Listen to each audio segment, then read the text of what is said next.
This side button mostly used for the power. When you just turn it off, press one, your screen will go black, and when you turn on, the screen wakes up. But when you press and hold, it will turn the Bixby.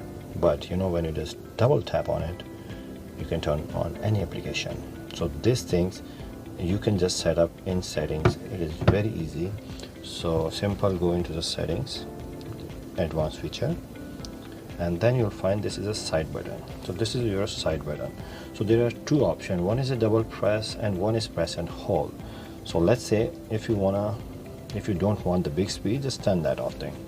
So when you just press off, it will give you that turn off menu like restart, power off, etc.